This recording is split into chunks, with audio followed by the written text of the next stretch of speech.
मैं आपके पास में वापस लौटूंगी। उप मुख्यमंत्री महाराष्ट्र के एकनाथ शिंदे हमारे साथ में जुड़ चुके हैं। सर, क्योंकि देखिए जिस तरीके से फैसला आया, यानी कि 17 साल के बाद ये फैसला आया है, आप इसको किस तरीके से देखते हैं? मैं कोर्ट के फैसले का स्वागत करता हूँ। 17 साल के बाद ये फैसला हुआ है, देर से सही लेकिन न्याय मिला है उनको।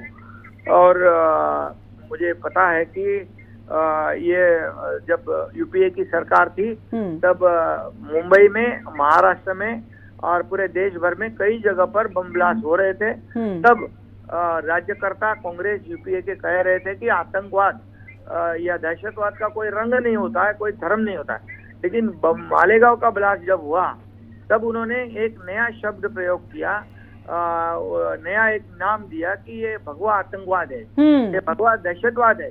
तो ये भगवे को बदनाम करने के लिए, हिंदुत्व को बदनाम करने की कोशिश, कलंकित करने की कोशिश उस तत्कालीन यूपीए सरकार ने किया था। और उसको एक भगवा दहशतवाद बोलने वाले के मुंह पर एक करारा तमाचा आज के कोर्ट के निर्णय ने दिया है और सच्चाई की जीत हुई है।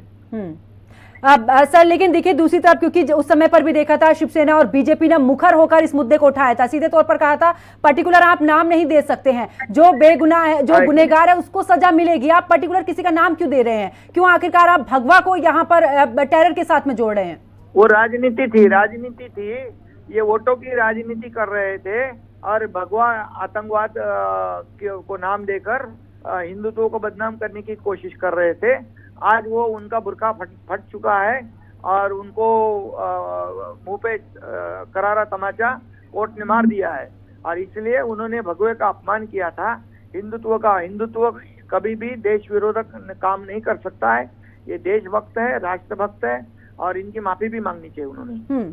सर, लेकिन आखिरकार क्यों बार बार किसी एक ही समुदाय को लेकर या किसी एक ही समुदाय को लेकर क्यों एक तरफा राय दी जाती है किसी भी पार्टी की तरफ से? क्योंकि उस समय पर कांग्रेस की सरकार थी, पर्टिकुलर किसी एक पर ही क्यों एलिगेशन लगाना?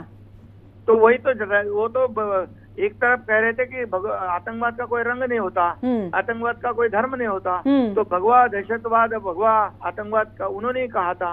और इसलिए कभी भी भगवा आतंकवाद, कभी भगवा और हिंदुत्व ने कभी भी आतंकवाद किया नहीं, देश के खिलाफ कोई काम किया नहीं। हिंदुत्व और भगवा दहशतवाद के खिलाफ ही लड़े हैं। और इसलिए जिन्होंने अपमानित किया था उनको माफी मांगनी चाहिए, इतना ही मैं कहूँगा। जी, बहुत बहुत शुक्रिया हमारे साथ जुड़ने के लिए।